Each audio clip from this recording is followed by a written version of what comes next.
How you doing, Mr. DJ? Back on the countdown of my fantasy playlist.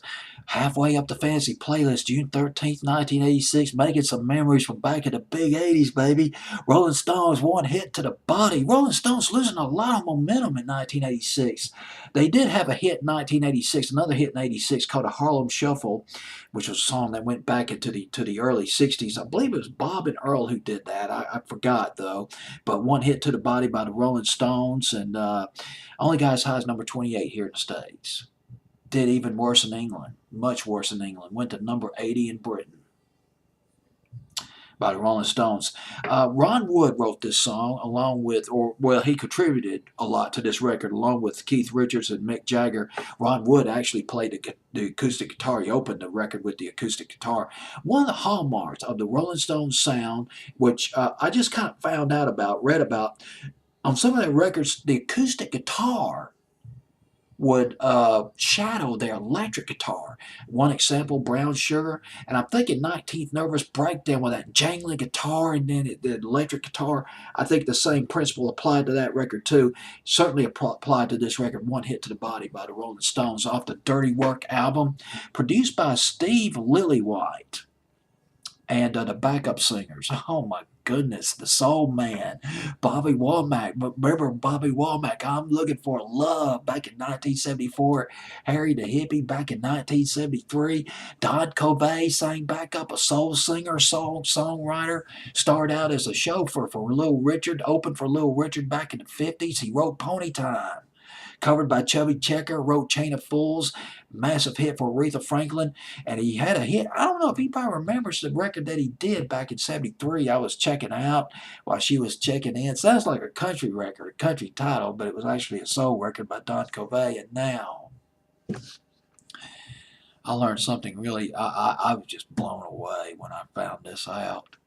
A woman named Christy McCall sang back up on this record. You probably never heard of Christy McCall.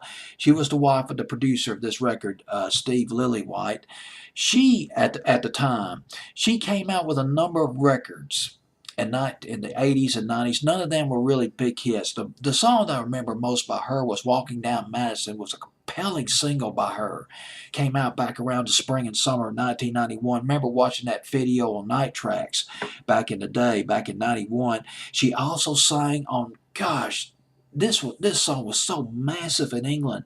Fairy Tale of New York by the Pogues. She sang on that, and this was this is a Christmas favorite. Well, at least in the past it was a Christmas favorite in England.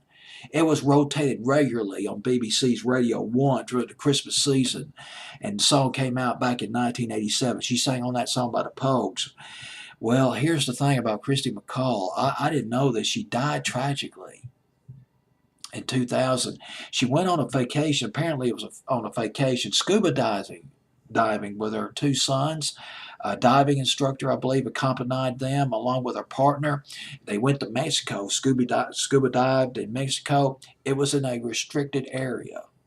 But when she surfaced, she saw a power boat. She saw a boat racing right down on her and her sons.